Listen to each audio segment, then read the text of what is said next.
Evangelho, sábado da segunda semana do tempo da Quaresma. O Senhor esteja convosco, Ele está no meio de nós. Proclamação do Evangelho de Jesus Cristo segundo São Lucas. Glória a vós, Senhor. Naquele tempo os publicanos e pecadores aproximavam-se de Jesus para o escutar. Os fariseus, porém, e os mestres da lei criticavam Jesus. Este homem acolhe os pecadores e faz refeição com eles. Então Jesus contou-lhes esta parábola. Um homem tinha 2 filhos. O filho mais novo disse ao pai: Pai, dá-me a parte da herança que me cabe. E o pai dividiu os bens entre eles. Poucos dias depois, o filho mais novo juntou o que era seu e partiu para um lugar distante. E ali esbanjou tudo numa vida desenfreada. Quando tinha gasto tudo o que possuía, houve uma grande fome naquela região e ele começou a passar necessidade. Então foi pedir trabalho a um homem do lugar que o mandou para seu campo cuidar dos porcos.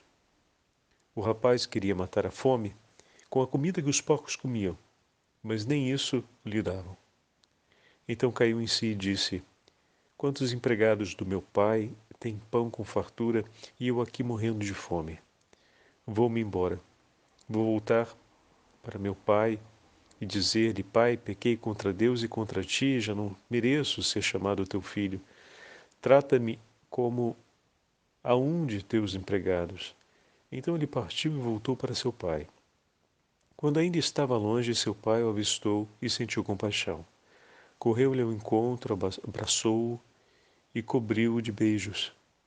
O filho então lhe disse: Pai, pequei contra Deus e contra ti. Já não mereço ser chamado teu filho. Mas o pai disse aos empregados: Trazei depressa a melhor túnica para vestir meu filho, e colocai um anel no seu dedo e sandália nos pés. Trazei um novilho gordo e matai-o. Vamos fazer um banquete, porque este meu filho estava morto e tornou a viver, estava perdido e foi encontrado. E começaram a festa. O filho mais velho estava no campo. Ao voltar, já perto da casa, ouviu música e barulho de dança. Enquanto chamou um dos criados e perguntou o que estava acontecendo, o criado respondeu: É teu irmão que voltou. Teu pai matou o novilho gordo porque o recuperou com saúde, mas ele ficou com raiva e não queria entrar. O pai, saindo, insistiu com ele. Ele, porém, respondeu ao pai: Eu trabalho para ti há tantos anos. Jamais desobedeci a qualquer ordem tua, e tu nunca me deste um cabrito para eu festejar com meus amigos. Quando chegou este teu filho, que esbanjou teus bens com prostitutas, matas para ele o novilho cevado. Então o pai lhe disse: Filho, tu estás sempre comigo, e tudo o que é meu é teu. Mas era preciso festejar e alegrar-nos, porque esse teu irmão estava morto e tornou a viver, estava perdido e foi encontrado. Palavra da salvação. Glória a vós, Senhor. Sábado da segunda semana do tempo da Quaresma, em nome do Pai, do Filho e do Espírito Santo. Amém. Queridos irmãos e irmãs, a Santa Liturgia nos leva para o 15º capítulo do Evangelho de São Lucas. Esse capítulo recolhe para nós 3 parábolas sobre a misericórdia divina. Porém, no trecho do Evangelho de hoje, nós vamos nos concentrar sobre uma delas, a parábola do filho pródigo. O Evangelho começa com o primeiro versículo do capítulo 15 e vai até o 3º versículo, que é a introdução do capítulo. Logo em seguida salta para o 11º, que é quando começa a parábola do filho pródigo, omitindo assim a parábola da ovelha perdida e da moeda perdida. Essas são as outras 2 parábolas que vão falar sobre a misericórdia. A última na sequência é a do filho pródigo, a mais elaborada, a mais extensa, mas aquela que nos ajuda a mergulhar de maneira mais profunda na misericórdia do Senhor por nós. O Senhor começa a parábola dizendo que um homem tem 2 filhos. em que o mais jovem vai até o seu pai e lhe pede a parte da herança que lhe cabe. Bom, antes de mais nada, o filho mais novo vai pedir ao pai algo que não lhe é por direito, porque a parte da herança só seria se o pai já tivesse morto. Então, enquanto não acontece a morte do pai, pertence ao pai aquilo que o filho lhe pede. Aqui é importante que nós tenhamos claro uma coisa. Esse jovem estava tão cego no desejo pela própria vontade que era incapaz de ver o óbvio, de conseguir estabelecer uma decisão de bom senso, uma atitude minimamente equilibrada.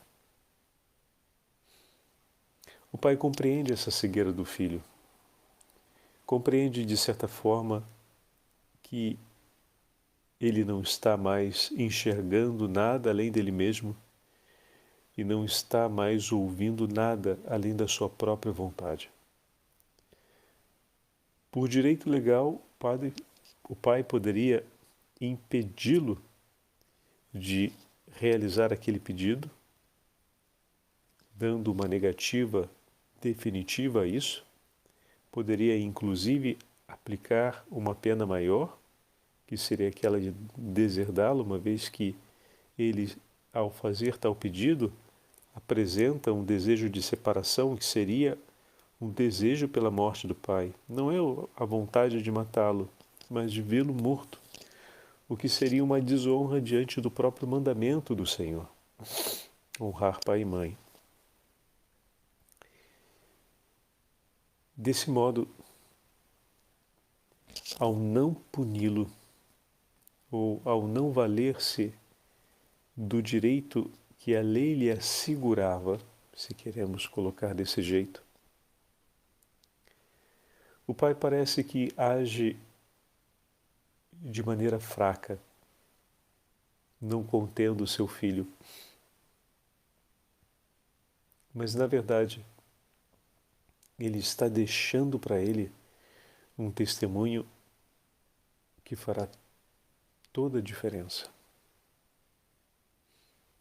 Aquele jovem pega parte da herança, então esse é o primeiro ponto de perplexidade da parábola.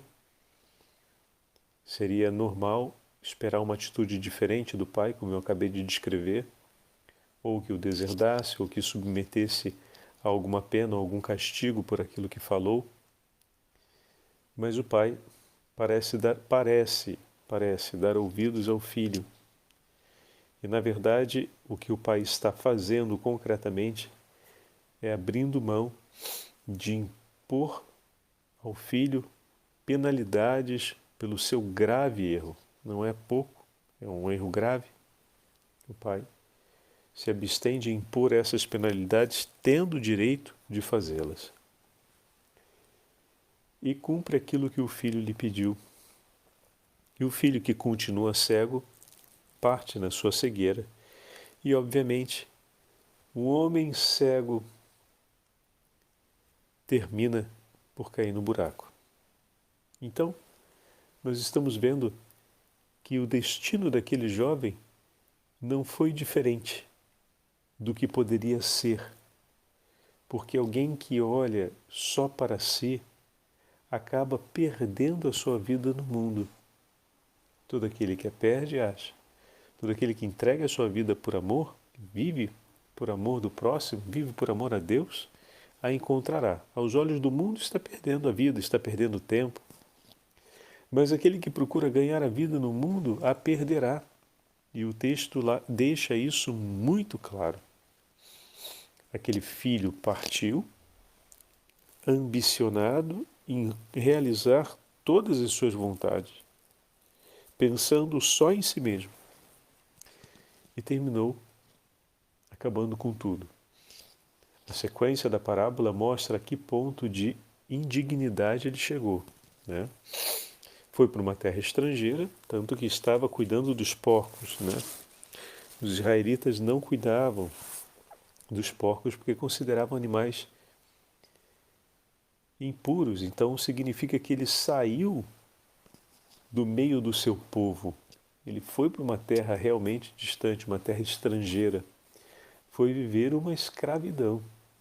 E ali valia menos do que os porcos. Se os porcos são animais impuros, o grau de decadência na qual ele se meteu fazia ele valer menos do que os porcos. Isso não pode passar desapercebido no texto, porque é de grande significância. Significa que ele desceu a uma condição de pecado, de miséria, que o colocava pior do que todos os piores. O colocava num grande grau de impureza, porque afinal pecou contra Deus e contra o seu pai. Isso é muito grave.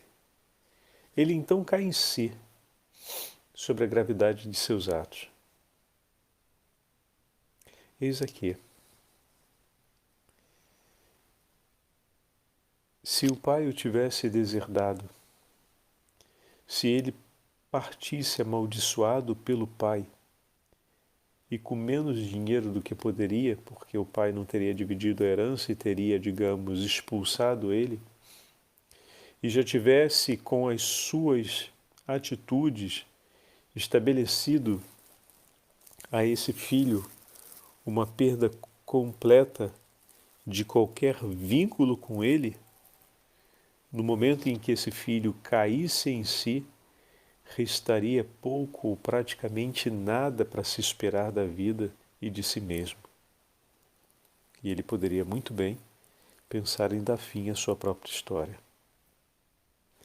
Mas naquele momento em que ele está valendo menos do que um porco, em que ele se encontra na maior impureza e na maior condição de pecado que um homem poderia estar, ele caindo em si, diz o texto, se lembra que seu pai é misericordioso, pois sabe tudo aquilo que o seu pai poderia ter feito contra ele e não o fez. O quanto o seu pai poderia ter condenado e seria justo, mas não o fez. Isso o leva a recordar também o quanto o seu pai, não como pai, mas como patrão, era bondoso com os seus empregados.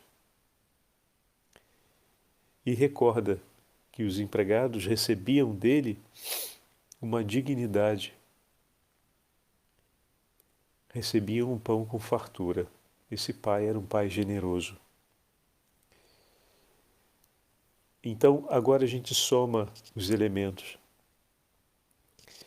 Ele deixou um testemunho de misericórdia quando tinha a chance de fazer comigo, me fazer pagar por tudo que eu fiz, ele passar, ele não fez isso.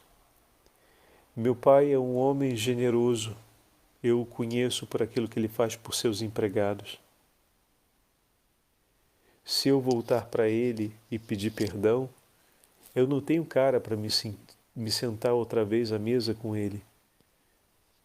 Mas, pelo menos, eu não vou morrer de fome, porque pela generosidade dele, ao menos como um de seus empregados, ele pode me aceitar de volta, como um de seus empregados.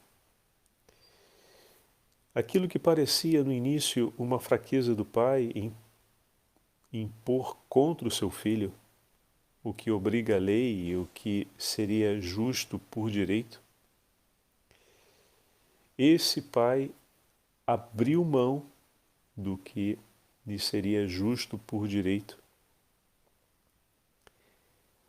para deixar na história do seu filho um testemunho da sua bondade. Porque quando ele estivesse na ruína completa por conta da escolha que ele fez, quando tudo tivesse dado errado e ele não conseguisse mais olhar com bondade para si mesmo, reconhecendo o tamanho dos erros que cometeu, ele pudesse ainda assim lembrar da bondade de seu Pai e encontrar alguma esperança. Aquilo que parece ser uma perda, uma fraqueza do Pai no primeiro momento, se revela como a antecipação de algo que aquele filho iria precisar. Aquele filho não poderia partir com dúvidas no coração a respeito da bondade de seu pai por ele. Do contrário, quando ele finalmente caísse em si e abrisse os olhos, ele enfim teria uma esperança. Do contrário, não teria mais nenhuma esperança. O pai optou por oferecer a seu filho um testemunho de sua bondade, pois sabendo que partia cego, quando seus olhos se abrissem, ele pudesse ver uma luz no fim do túnel e pudesse caminhar sob a luz daquela esperança. E assim acontece. Esse é um ponto que nos questiona bastante. Às vezes, pensamos a misericórdia e a bondade como se fosse algo super extraordinário, praticamente a cereja do bolo em todo um movimento de virtude e de empenho pessoal para tentar ser uma pessoa melhor segundo o Evangelho. Entretanto, no Evangelho, o gesto do Pai vem espontâneo. Se vocês repararem, sem muitas palavras, não tem um diálogo. O Pai não faz um sermão sobre ser bom ou não ser bom. Ele simplesmente é bom. Você não tinha percebido isso, né? Ele simplesmente é bom, não tem um diálogo. A única coisa que aparece no Evangelho são as palavras do Filho. Se a gente volta ao texto, a gente vai perceber isso com muita clareza. O filho mais novo disse ao pai: Pai, dá-me a parte da herança que me cabe. E depois, ponto. E o texto continua. E o pai dividiu os bens entre eles. Poucos dias depois, o filho mais novo juntou o que era seu e partiu para um lugar distante. Desapareceu o pai.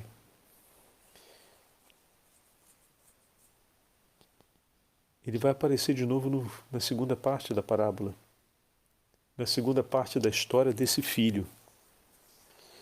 Veja, como eu falava, a bondade não se trata da cereja do bolo, de um grande caminho, é o que acontece espontaneamente no coração do Pai. A bondade, ela é espontânea no coração de Cristo.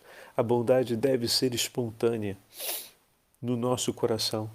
Se precisamos fazer grandes malabarismos de reflexão para entender que precisamos ser bons, é porque ainda tem muita coisa que nos prende. E é preciso suplicarmos ao Senhor que nos liberte dessas amarras, dos nossos medos, das nossas inconstâncias, das nossas incertezas. Senhor, ajuda-me a ter um coração espontaneamente bom. Um coração onde a bondade venha por primeiro, seja o primeiro movimento interior do meu ser, pela memória do teu amor por mim, que o primeiro movimento interior em mim seja a bondade, Senhor. A gente precisou fazer quase 15 minutos de reflexão para chegar nisso, para compreender que o Senhor ali na parábola foi bom e ponto. Independente do que o filho estava fazendo, independente do que o filho fosse fazer, o Senhor sempre foi bom. Ele estava cego, ambicionado sobre a própria vontade, arrebentando com tudo que estava à volta dele, e o Senhor fez o quê? O Senhor foi bom. Antes de tudo foi bom. E a gente pede: freia esse garoto, abre essa cabeça, destape esse ouvido, impede que aconteça alguma coisa. E a gente esquece de pedir: Senhor, ajuda-me a ser sempre bom. O que vai parecer aos olhos de muitos uma fraqueza, uma demonstração de incapacidade. O Senhor foi bom. Bom, Deus foi bom. Bom, o pai foi bom em relação àquele filho. Agiu com bondade.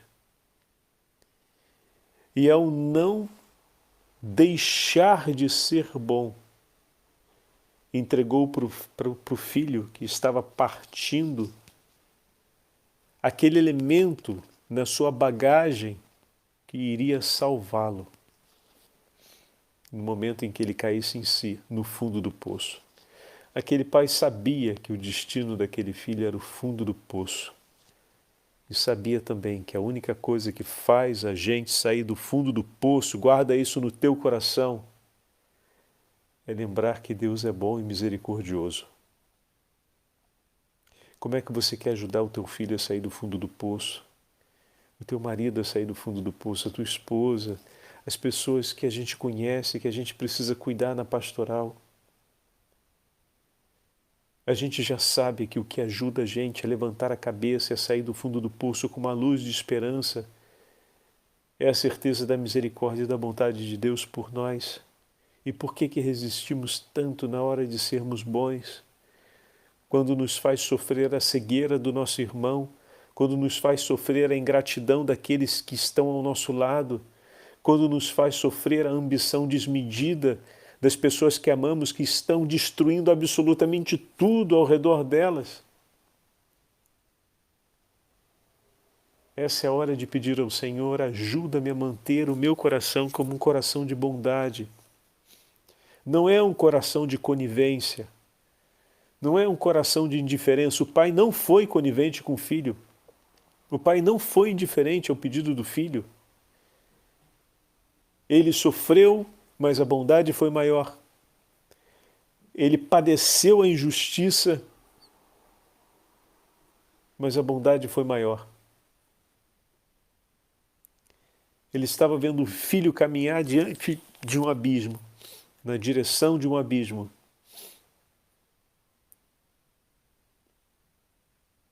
Mas, mesmo assim, ele foi bom.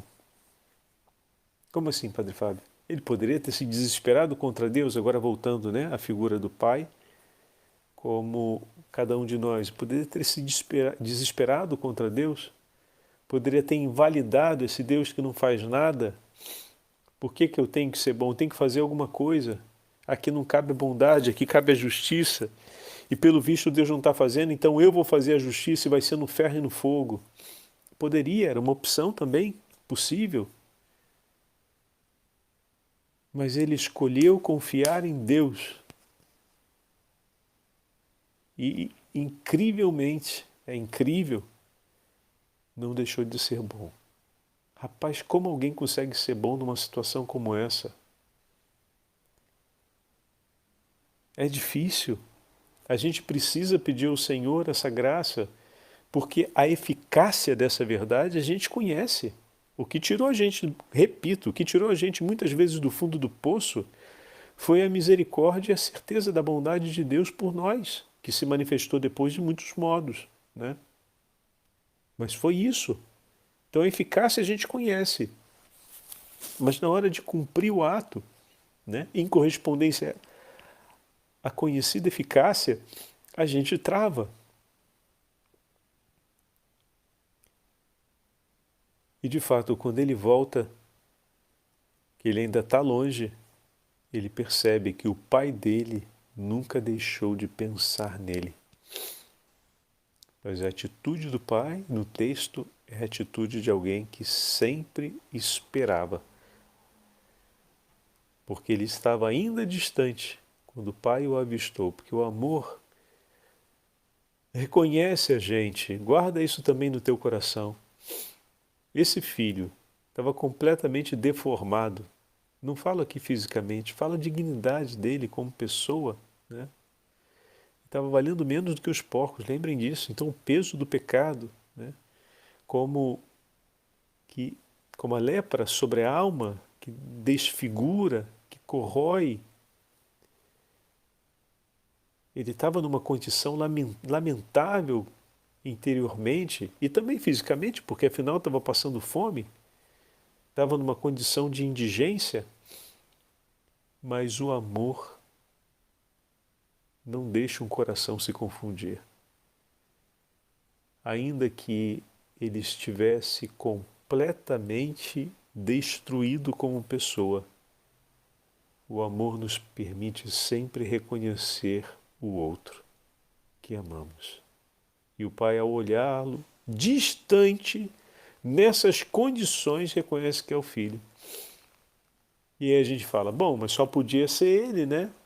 Naquela condição, se o Pai já sabia como é que a coisa ia ser, mas poderia ser qualquer outro pedinte em situação de miséria. Essa frase, inclusive, reforça a certeza de que o Pai o esperava. Se a gente já pensa sobre nessa categoria, né, afetiva, também só podia ser ele. O Pai já sabia o que a vida dele ia se tornar. Pois é, significa que o esperava. Mas eu não iria por esse caminho, porque esse é um caminho um tanto banal para falar do amor verdadeiro. E ainda assim, ter uma certeza a ponto de ver na distância e correr ao encontro, é porque se reconheceu. E só reconhece alguém dilacerado e destruído quando esse outro o ama profundamente. E isso nós sabemos. Como o amor nos leva a lutar pelas pessoas quando elas se encontram nos seus piores momentos da vida. E assim esse pai corre ao encontro desse filho, o cobre de beijos, ou seja, o traz para a sua comunhão íntima. Depois vem todos os sinais que nós conhecemos e, por fim, a segunda parte, que é o encontro com o filho mais velho, que não queria aceitar que o pai pudesse amá-lo dessa forma. Mas o filho mais velho também, por uma outra razão, tinha se perdido. Na proximidade, não amava. Ele não consegue reconhecer seu pai naquilo que faz. Veja, faltava amor. Então o pai sai ao encontro dele e testemunha a respeito do amor para com ele, a fim de que eles possam outra vez estarem juntos. Os dois filhos saíram de casa. Os dois filhos voltam para casa no final da parábola. Às vezes a gente deixa escapar esse detalhe, né? O pai veio ao encontro dos dois. O amor sempre leva a percorrer as distâncias para encontrar o que está perdido e a trazê-lo de volta para casa. O amor vai ao encontro do que está perdido e o conduz no caminho de volta. Senhor, com teu amor nós te pedimos essa graça em nosso favor, nesse dia bendito do primeiro sábado do mês em que recordamos o Imaculado Coração de Maria. Dai-nos a graça de amarmos com tão grande amor nossos irmãos e irmãs, aprendendo a partir da sua infinita misericórdia, e que, amparados e cuidados pela Mãe da Misericórdia, saibamos ser misericordiosos uns para com os outros, assim como o Senhor é misericordioso por nós. O Senhor esteja convosco, Ele está no meio de nós. Pela intercessão da Imaculada Virgem Maria, Mãe de Misericórdia, abençoe-vos o Deus Todo-Poderoso, Pai, Filho, Espírito Santo. Amém.